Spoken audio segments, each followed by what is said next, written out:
Alright. Recently we just removed the fuel tank, the muffler, and the air cleaner. Today we're going to start by removing the valve cover, removing the governor mechanism, and we're going to remove the carburetor. For that process, all we're going to need is a Torx, so a small Torx bit, and we are going to need a 10mm socket. Again, always using an extension. Now notice right here you can hear the ratcheting. I am tightening. I'm going clockwise. Time tightens. Always remember that. So I can hold my extension in my hand to keep my socket straight. Okay, that way I don't round off the top of a nut or a bolt. So again, time tightens. Not righty-tighty, lefty-loosey.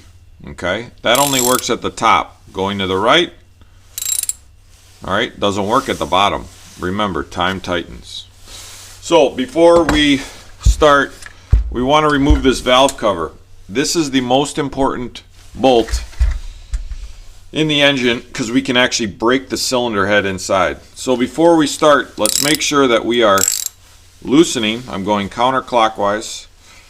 Do not, whatever you do, tighten this bolt. All it will take is one hand can break the inside on the cylinder head. So we're going to loosen this up and then spin that bolt off.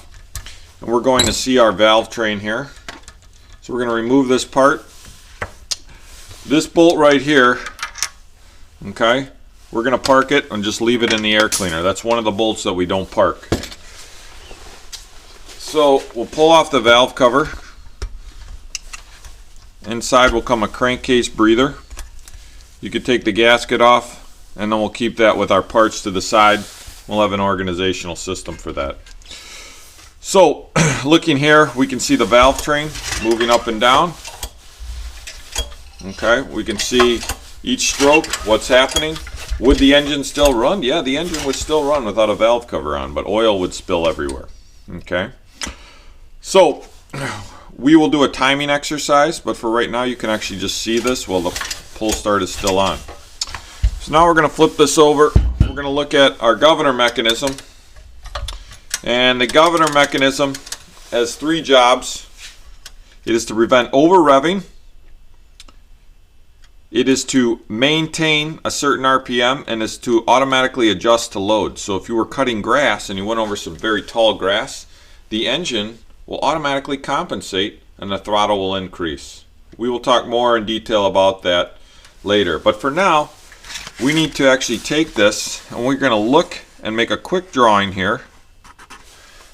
And I'm going to make a quick drawing here with pencil. And I'm going to kind of make my drawing here. I've got 1, 2, 3 slots. I've got another mechanism over here. I've got an arm. Just doing it quick. 1, 2, 3. I noticed that my spring is in the second slot. I've got a little hole here, and I've got 2 holes here. Okay, I have a mechanism that comes off of that second hole. So now when I reassemble it, I have this sheet of paper. I'm not going to forget. So it's good to make a diagram sometimes, because it could be weeks, months, a year before you reassemble something. So now I'm going to loosen this bolt on the governor mechanism. We're going to slide it up off, take the spring, and we will have a small Ziploc bag that we're going to keep these components in. Okay, so we're going to take the spring off here. Spring, mechanism, and we'll take the rest of the mechanism off with the carburetor. So right now we've got our spring. We'll put that off to the side. Now let's flip this over. We've got a couple little bolts here that hold the shroud here, and these are actually Torx bolts. So we are going to loosen these up, and this just holds a plastic shroud that'll come off of the actual metal shroud. So these bolts will get parked back in when we're done, that way we don't lose them. And now we are going to, we've got 2 10mm bolts that hold this shroud on. And we're going to get to the These are nuts that are on the back side of the stud. We'll park these later.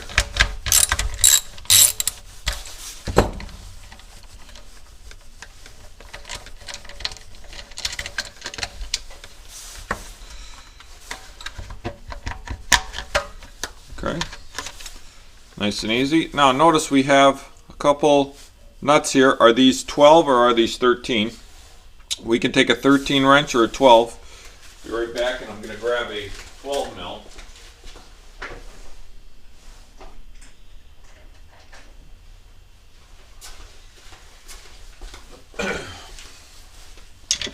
Now notice that the 13 goes right on.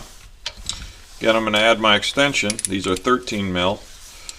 And this actually holds the air cleaner assembly on and the carburetor, so it's going to come off all at once. Now notice, you're not going to be able to put your extension in all the way because the stud is long. So once we get these loosened up, we're going to spin these off.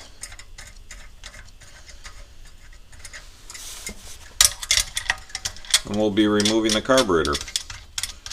We'll talk more in detail about the carburetor. But for now, let's get the governor mechanism off, the carburetor, the valve cover.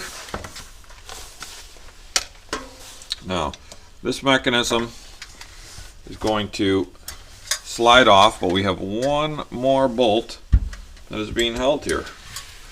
Notice we have a 10 millimeter bolt right here at the top. That's on a bracket to the carb.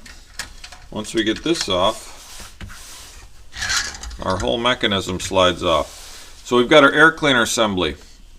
Okay, this is going to go with the parts. Okay, over to the side we'll have an organizational method. Before we do anything more, I'm going to park these Torx bolts back in. So I'm going to park everything back in here.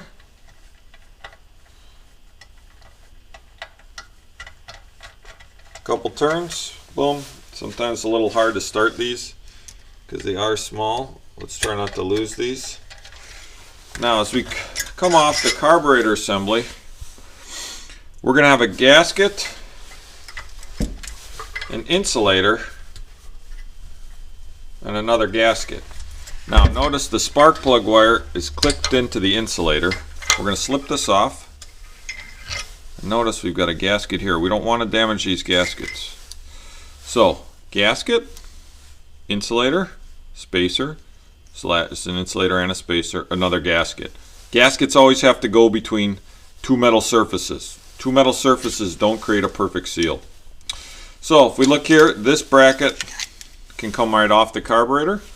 Alright, we'll put that over with our bag of governor parts and springs. Carburetor will go off to the side.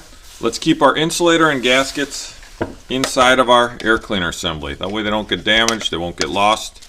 We can come back months from now, weeks. Now before we start, let's park these guys back on.